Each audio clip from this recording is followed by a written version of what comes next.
Let me paint a picture for you. Imagine a man standing at the edge of a forest, the sun setting behind him. His hands are calloused from years of offering help to others, his back slightly bent under the weight of favors given, burdens carried, and kindnesses shown. He turns to face the people he's helped, expecting gratitude, respect, maybe even admiration. But instead, they walk past him. Some ignore him entirely, others glance his way, not with respect, but with disdain.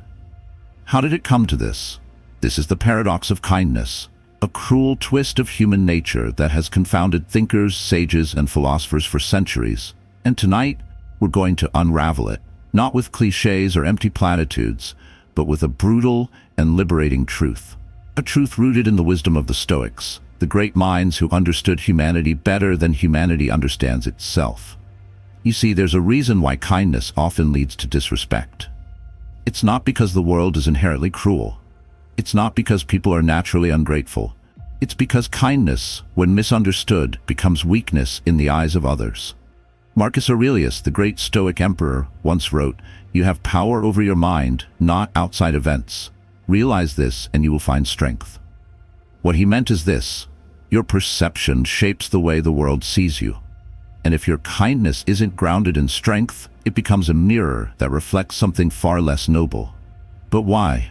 Why does your kindness, the very quality that should earn you respect, so often lead to the opposite? Why does it invite disregard, contempt, and even cruelty? That's what we're here to explore tonight. Together, we'll dive into 6 profound reasons why your kindness might be costing you the respect you deserve.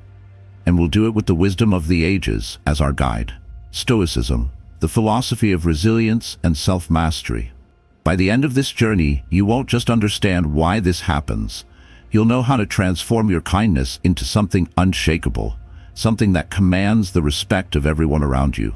So sit with me, wisdom seekers, as we uncover the hidden truths behind this paradox. You're not here by accident. You're here because you felt it, haven't you? That sense of being used, undervalued, or misunderstood. Tonight, we turn the tide. Tonight, you reclaim your power. Make sure to like and subscribe if you haven't yet. Every like, subscribe helps us continue our mission of sharing knowledge. And leave a comment below and share your opinion on these reasons, or tell me which one resonates with you the most. Ready to unlock more wisdom? Let's get started. Reason 1. Kindness without boundaries becomes submission. Kindness is a virtue, no doubt. It's the fabric of human connection, the bridge between strangers, the quiet act that can turn despair into hope. Yet, wisdom seekers, there is a delicate line, an almost imperceptible boundary between kindness and something far less empowering: submission. When your kindness lacks boundaries, it ceases to elevate you. Instead, it diminishes you in the eyes of others. And herein lies the first reason why your kindness can make people disrespect you. Imagine this. You're the dependable one, the person who always says yes. Need someone to stay late at work? You'll do it. Need a favor at the last minute? You'll rearrange your schedule. Need someone to shoulder a burden that isn't theirs to carry? You step up without hesitation. At first, people may appreciate your generosity. They may even thank you. But over time, something changes. The gratitude fades, replaced by expectation. What was once seen as a gift becomes a given. Why does this happen? Because when you give without limits, you teach people something critical about you. That your time, your energy, your kindness are infinite. And in the human mind, anything infinite loses its value. Marcus Aurelius, the Stoic emperor, once observed, "What we do now echoes in eternity." Every action, every choice sends ripples through the fabric of our lives. And when your actions repeatedly signal that you have no boundaries, the echo you create is one of submission, not strength. This dynamic is rooted in human psychology, a truth philosophers have grappled with for centuries. People value what they perceive as scarce. Think about gold or rare gems, things considered precious not because they are inherently useful, but because they are rare. Now, apply this to your kindness. When you give freely and endlessly, you strip your kindness of its rarity. You make it ordinary, and in doing so, you unintentionally teach others to take it for granted. The Stoics understood this well. They believed in the concept of sympathia, the interconnectedness of all things, but they also believed in self-respect. Seneca, one of the great Stoic philosophers, warned against overextending oneself, writing, "He who is everywhere is nowhere." When you spread yourself too thin, when you say yes to every request, you become like water spilled on the ground. Present, but without shape, without purpose, without power. Think about the relationships in your life where you've been overly generous. Perhaps it's a friend who calls only when they need something. Perhaps it's a colleague who assumes you'll always pick up their slack. Or maybe it's a family member who leans on you, never stopping to consider the weight you carry. These dynamics don't form out of malice. They form because you've allowed them to. By giving without boundaries, you've trained people to see you not as a person with needs and limits, but as a resource to be tapped. It's a bitter truth, isn't it? That the very thing you do to connect with others can sometimes lead to disconnection. That your kindness, when unchecked, can erode the respect others have for you. But here's where the wisdom of the Stoics can guide us. To set boundaries is not to reject kindness.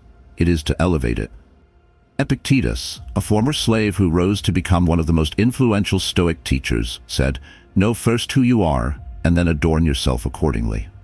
In other words, understand your worth.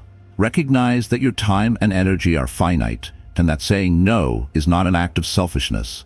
It's an act of self-respect. Boundaries are not walls. They are thresholds. They don't keep people out. They define how people engage with you. When you say no to a request that stretches you too thin, you're not denying kindness. You're preserving it. You're ensuring that when you do say yes, it comes from a place of strength, not resentment. Consider this. When a river overflows its banks, it causes destruction. But when it stays within its boundaries, it nourishes the land and sustains life. Your kindness is the same. Without boundaries, it becomes chaotic, even harmful. But when channeled, it becomes a force for good, respected, valued, and impactful. Think about the people you admire most. Are they the ones who are endlessly available, who say yes to everything, who never push back? Or are they the ones who are generous yet discerning? The ones who give, but only when it aligns with their values and their capacity. Respect follows strength, and strength requires boundaries. So ask yourself, wisdom seekers, where in your life have you allowed your kindness to become submission? Where have you said yes when your heart screamed no? Where have you given so much that you've started to feel invisible? The remedy is not to stop being kind. The remedy is to be kind with intention, with limits, with respect for yourself as much as for others. Because when you do, your kindness transforms. It becomes something rare, something powerful, something that commands the respect it deserves. Boundaries are the foundation of all healthy relationships, relationships with others and with yourself. And when you master this, you'll notice a profound shift. The people who once took you for granted will start to see you differently. Not as a resource to be used, but as a person to be valued. Let this be your first step, wisdom seekers. Not to stop being kind, but to be kind in a way that preserves your dignity and demands respect. Because when your kindness has boundaries, it becomes a gift, not a sacrifice. Reason 2. Overkindness diminishes your authority. Wisdom seekers, let's delve deeper into the paradox of kindness. While it's true that kindness is a strength, it's also true that kindness, when excessive or misapplied, can erode something essential, your authority. Authority isn't about dominance or control. It's about the way people perceive your ability to lead, to stand firm, and to command respect. It's about the unspoken presence you carry into every interaction. When kindness becomes overkindness, when it stretches into the realm of people-pleasing, it weakens the very foundation of that presence. Instead of appearing strong and decisive, you risk being seen as soft, pliable, or even incapable. The human mind, whether we like it or not, is wired to associate authority with certain qualities: confidence, decisiveness, and, above all, boundaries. The Stoics, in their quest to master the art of living, understood that to wield influence, you must first master yourself. Marcus Aurelius, a ruler who led with both wisdom and strength, wrote, "It is not what happens to you, but how you respond to it that matters." This idea applies to kindness as well. When you respond to every request, every demand, every whim with unfiltered kindness, you teach people something dangerous. that you are willing to compromise your authority for their convenience. Imagine a ship captain who consults every sailor before making a decision, bending to their opinions even when his experience tells him otherwise. At first, the crew may appreciate his openness, his willingness to listen, but soon they begin to question his capability. If he's unsure of himself, why should they follow him? Now apply this to your own life. Perhaps you're in a leadership position at work.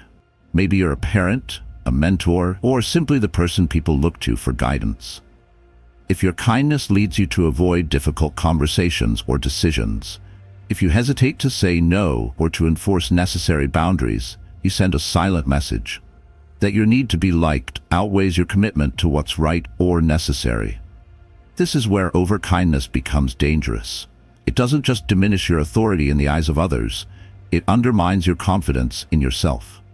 Epictetus, the Stoic philosopher, who knew the value of inner strength, said, "No man is free who is not master of himself."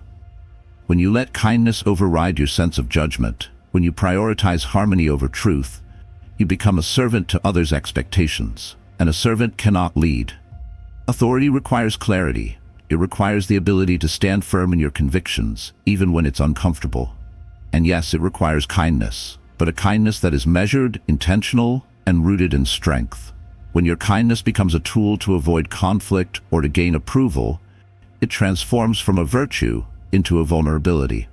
Think about the moments in your life when you've been overly kind. Maybe it was a time when you avoided giving honest feedback because you didn't want to hurt someone's feelings, or when you agreed to a request that you knew would overburden you, simply because you didn't want to disappoint. In these moments, did your kindness strengthen your position, or did it weaken it?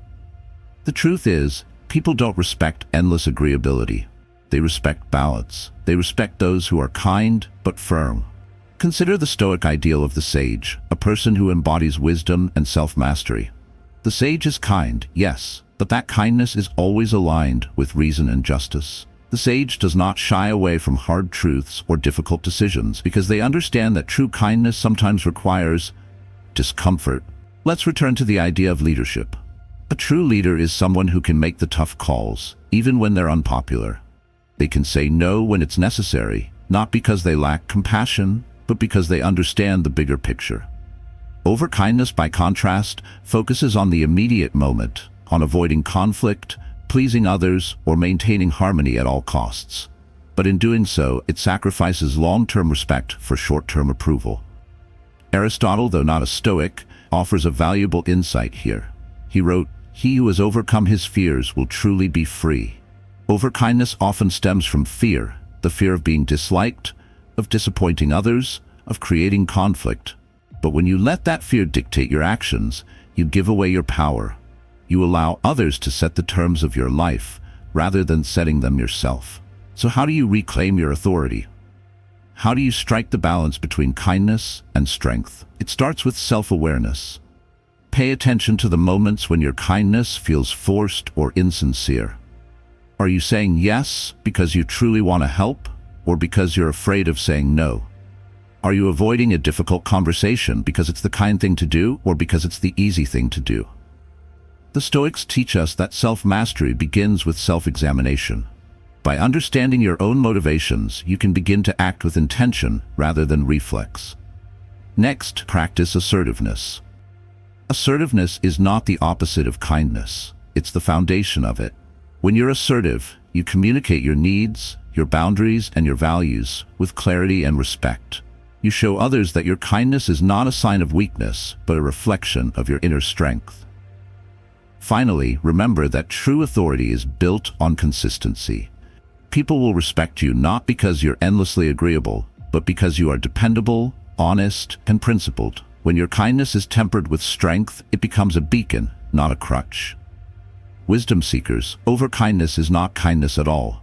It's a disservice to yourself and to those who depend on you. By reclaiming your authority, by aligning your kindness with your values and your strength, you not only command respect, you inspire it.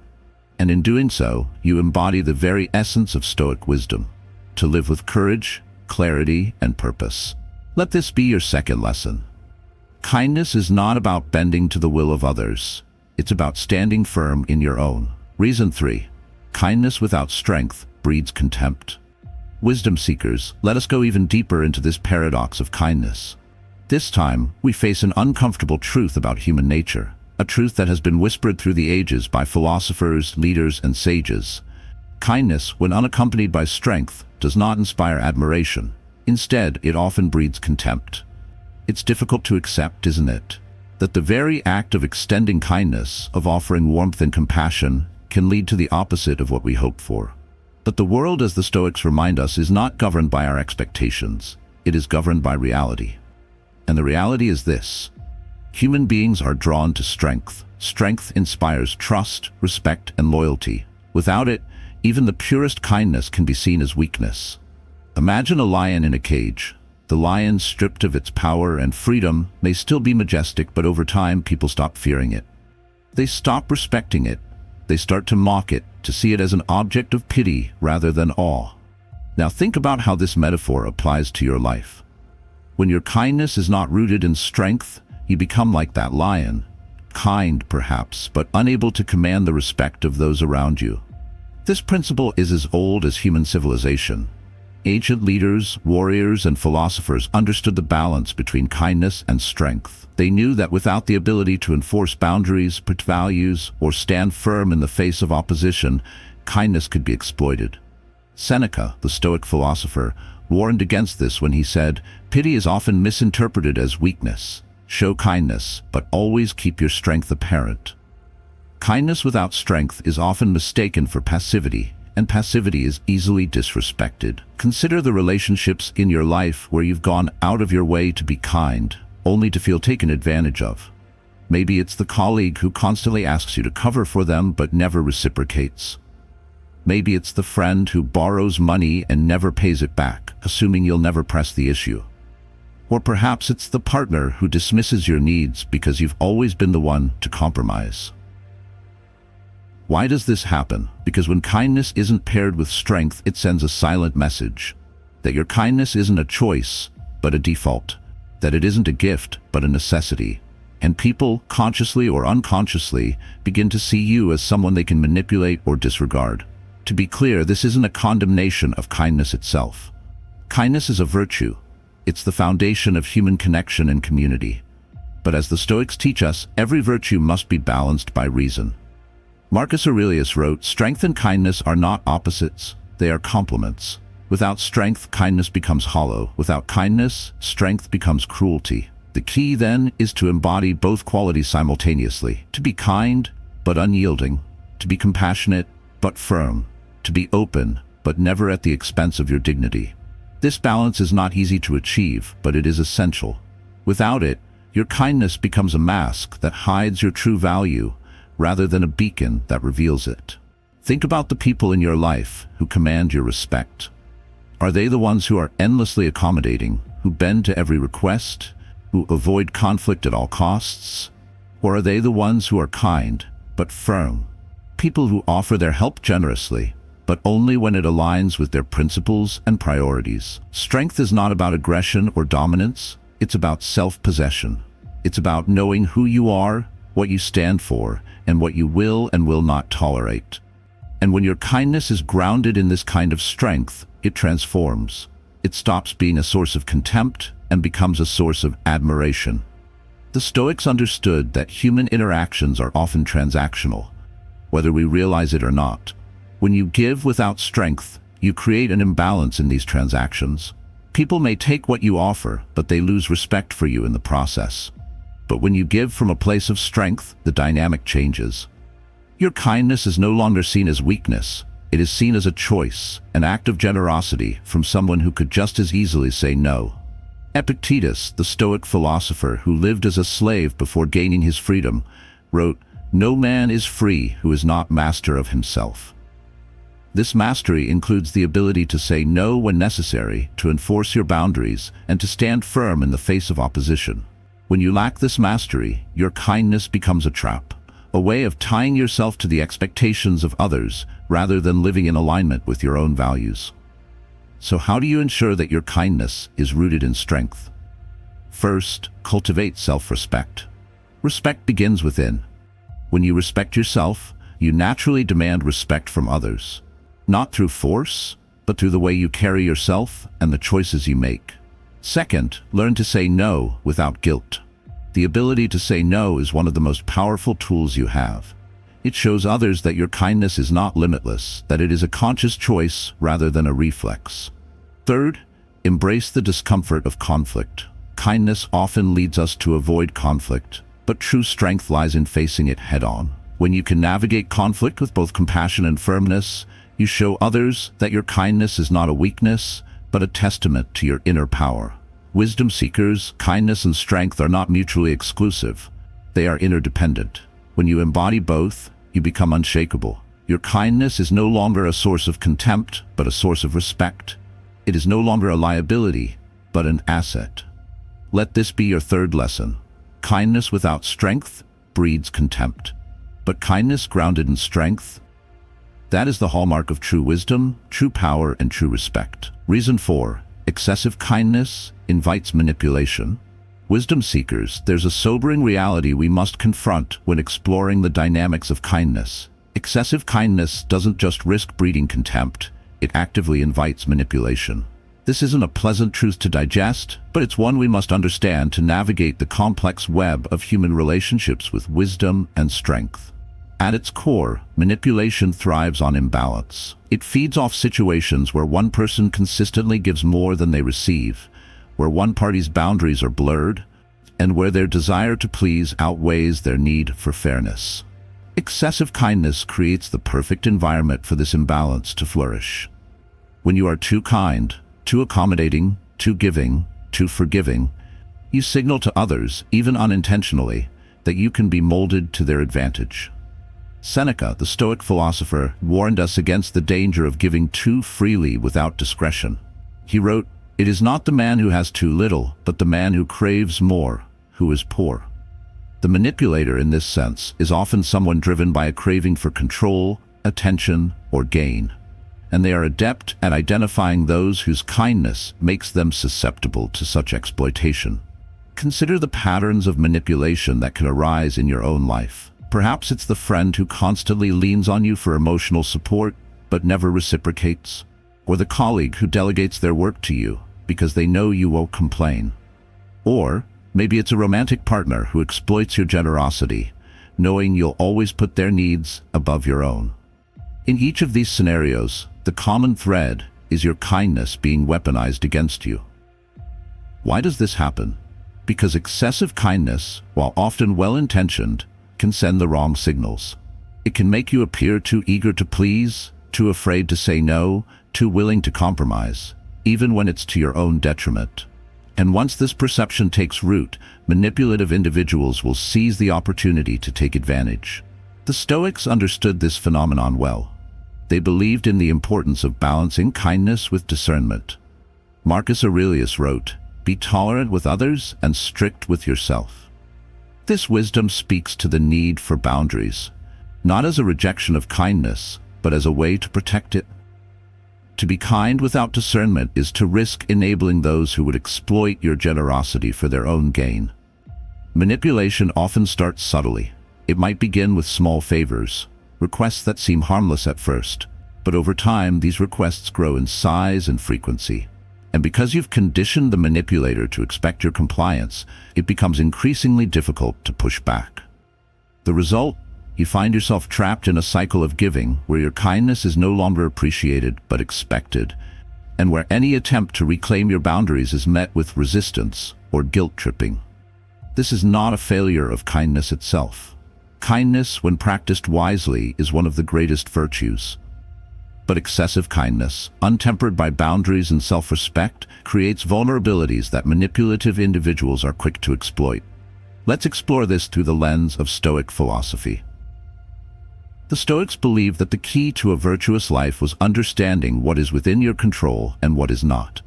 Epictetus, a former slave who became one of the most influential Stoic thinkers, taught, "The more we value things outside our control, the less control we have." When your kindness is driven by a desire for approval or a fear of conflict, both of which are external factors, you lose control of your own actions. you become a puppet, pulled by the strings of others' expectations. The solution lies in reclaiming that control. To practice kindness from a place of strength, not submission. To give, not because you fear rejection or seek validation, but because you choose to. This kind of kindness is not only more fulfilling, it is also far less susceptible to manipulation. How do you achieve this balance? It begins with self-awareness. Pay attention to the dynamics of your relationships. Are there people in your life who only reach out when they need something? Do you find yourself agreeing to things out of obligation rather than genuine desire? These are red flags, signs that your kindness may be being exploited. Next, establish and enforce boundaries. Boundaries are not walls. They are guidelines that define how others can interact with you. They protect your time, your energy, and your emotional well-being. And while setting boundaries may feel uncomfortable at first, especially if you've been conditioned to prioritize others' needs over your own, it is a crucial step in breaking the cycle of manipulation. Remember, wisdom seekers, that saying no is not an act of cruelty. It is an act of self-respect. The Stoics believed that true kindness is rooted in justice, and justice begins with fairness to yourself. When you allow others to manipulate you, you are not only being unfair to yourself, you are also enabling behavior that is harmful to them. By setting boundaries, you teach others to respect you, and in doing so, you elevate the quality of your relationships. Another critical step is to practice discernment. Not everyone who seeks your kindness deserves it. This may sound harsh, but it is a reality the Stoics embraced. They believed in the importance of directing your energy toward what is good and virtuous, rather than wasting it on those who would squander it. Marcus Aurelius advised, "Waste no more time arguing about what a good man should be. Be one." Being a good person does not mean being a doormat. It means practicing kindness with wisdom, discernment, and strength. Finally, cultivate the courage to confront manipulation when it arises. Manipulators thrive on silence and compliance. By addressing their behavior directly and with kindness, but also firmness, you disrupt their control. This may not always be easy, but it is necessary. The Stoics valued courage above all else, believing it to be the foundation of all other virtues. Wisdom seekers, excessive kindness may invite manipulation, but the remedy is within your reach. By practicing self-awareness, setting boundaries, and cultivating discernment, you can transform your kindness into a source of strength rather than vulnerability.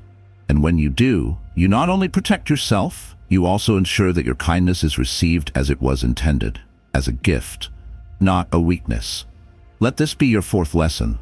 Kindness is a virtue, but it must be tempered with wisdom and strength. When you master this balance, you disarm manipulators and elevate your relationships to a place of mutual respect and integrity.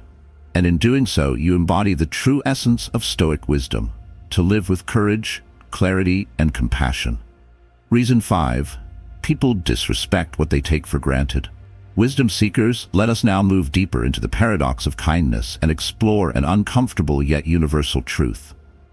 People often disrespect what they take for granted.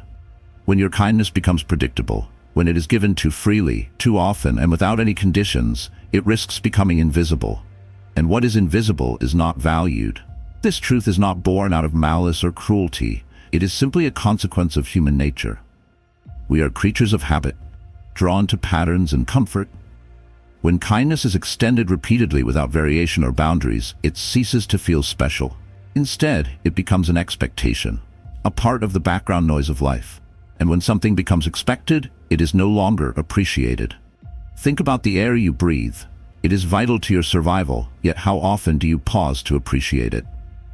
Only when it is taken away, when you are short of breath or find yourself in a polluted environment, do you recognize its true value. The same principle applies to kindness. When it is always present, people stop noticing it. They stop valuing it. And in some cases, they even begin to feel entitled to it. This is one of the harshest lessons of life. Kindness without scarcity often leads to disrespect.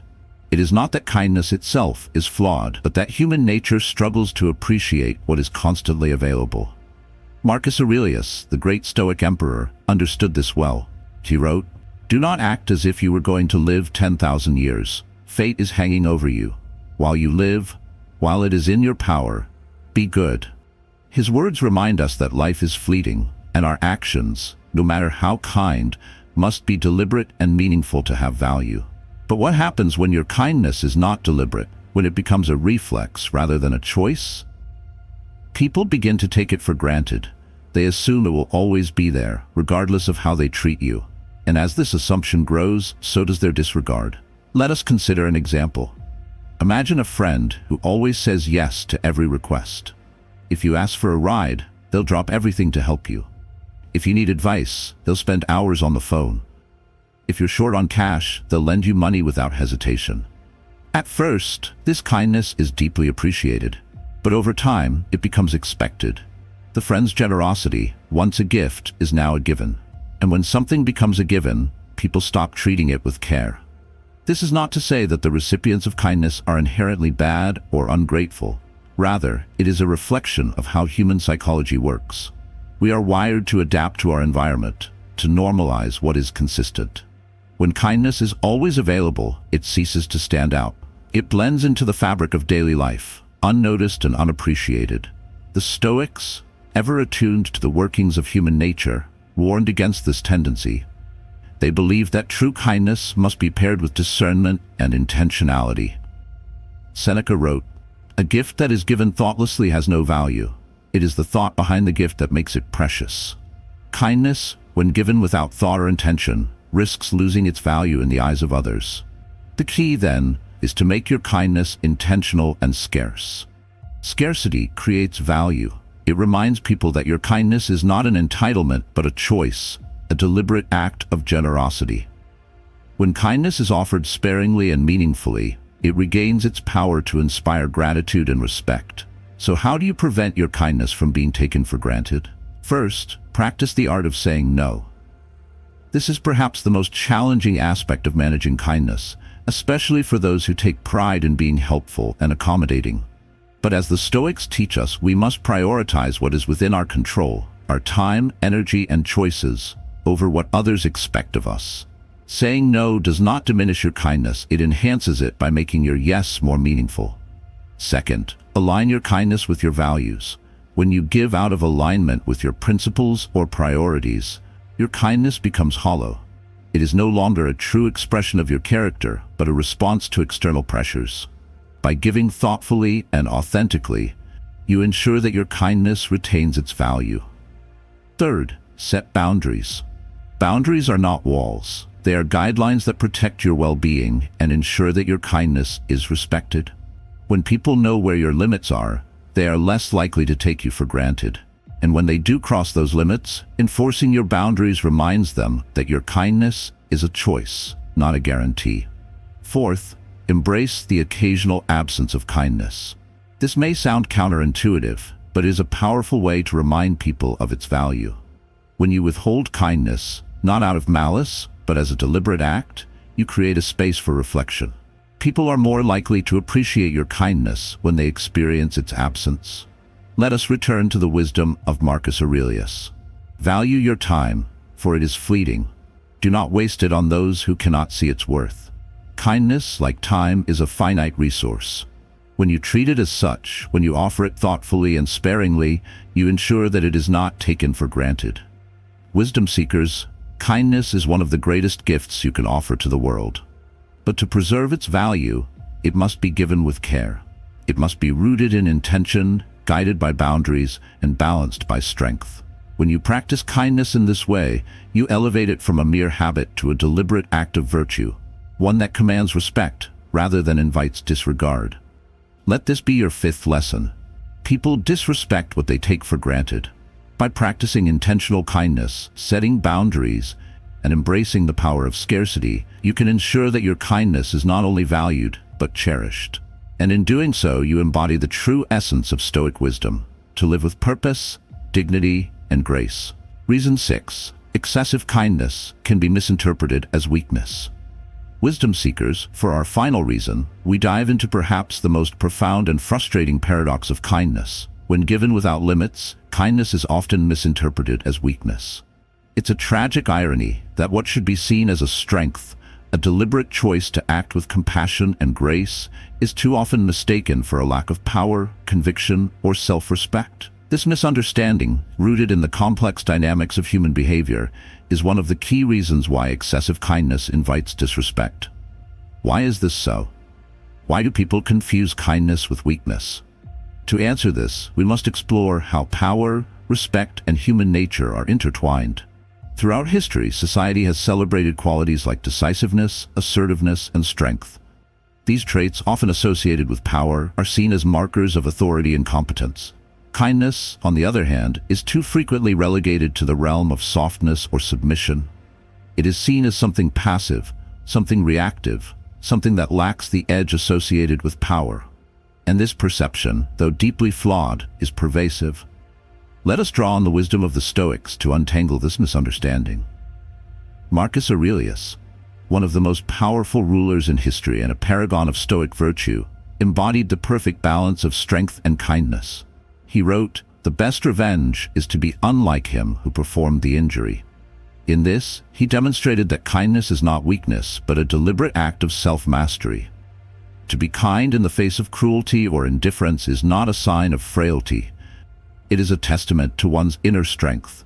However, when kindness is given without boundaries, when it becomes reflexive rather than intentional, it can create the illusion of weakness. People may begin to see you as someone who can be pushed, someone who fears confrontation, someone whose kindness stems not from strength but from a need to be liked or accepted. This perception erodes respect, for respect is rooted in the belief that someone is capable of standing firm, of asserting themselves when necessary. Consider this scenario. A person who is constantly kind, who never says no, never pushes back, never asserts their own needs, risks being seen as pliable, as someone who lacks the strength to stand their ground. Even those who benefit from their kindness may begin to lose respect for them. Not because they are unkind in return, but because they unconsciously equate constant acquiescence with a lack of inner strength. This is not to say that kindness itself is weak. Far from it. Kindness, when practiced intentionally and with discernment, is one of the greatest demonstrations of strength. It requires self-control, empathy, and an ability to rise above petty grievances. But for kindness to be seen as the strength that it is, it must be paired with boundaries and self-respect. Without these, kindness can be misinterpreted as submission, as an unwillingness to assert oneself. Epictetus, the Stoic philosopher who rose from slavery to become one of the most respected teachers of his time, captured this balance perfectly. He taught, freedom is the only worthy goal in life. It is won by disregarding things that lie beyond our control. True kindness, like true freedom, requires a sense of control. Control over your choices, your boundaries, your time. When your kindness is driven by inner strength rather than external pressures, it commands respect. When it is given indiscriminately, without thought or balance, it risks being dismissed as a lack of will or courage. So how do we ensure that our kindness is seen as strength and not weakness? First, cultivate self-respect.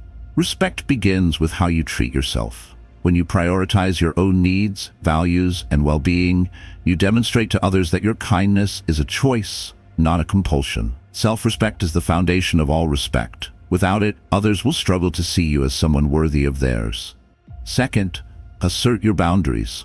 Boundaries are not a rejection of kindness, they are its safeguard. When you set clear limits on what you will and will not tolerate, you show others that your kindness is intentional and self-regulated. This strengthens their respect for you, as they see that your generosity comes from a place of power, not passivity. Third, practice discernment. The Stoics emphasize the importance of focusing your energy on what is good and virtuous, rather than wasting it on what is undeserving. Seneca wrote, "Associate with those who will make a better man of you. Welcome those whom you yourself can improve." The process is mutual, for men learn while they teach. Not everyone is deserving of your kindness, and that is okay. When you give selectively and with intention, you ensure that your kindness is not only respected but valued. Fourth, embrace your strength. Kindness and strength are not opposites, they are complementary. To be truly kind, you must be strong enough to withstand the negativity, rejection, or indifference that sometimes accompanies it. This strength, when evident in your actions and demeanor, dispels any perception of weakness. It reminds others that your kindness is not an obligation but a deliberate act of courage and conviction. Finally, lead by example. Show others that kindness is not about submission or passivity, but about strength, wisdom, and integrity. Demonstrate through your actions that you can be both kind and assertive, both compassionate and firm. By embodying this balance, you challenge the flawed perception that kindness is weak and inspire others to see it as the virtue it truly is. Wisdom seekers, let us return to the teachings of Marcus Aurelius one last time. Waste no more time arguing about what a good man should be. Be one. Kindness, when rooted in self-respect and balanced by strength, is one of the highest forms of goodness. It is not weakness, it is power, discipline, and virtue in action. Let this be your sixth and final lesson.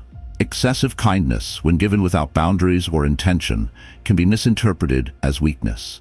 But when your kindness is paired with strength, discernment, and self-respect, it becomes an undeniable force for good, one that commands respect, inspires others, and reflects the very essence of Stoic wisdom. As you move forward, remember that kindness is your choice, your power, your gift to the world. Use it wisely, and you will not only gain the respect of others, but also elevate yourself to a life of virtue, dignity, and unshakable strength.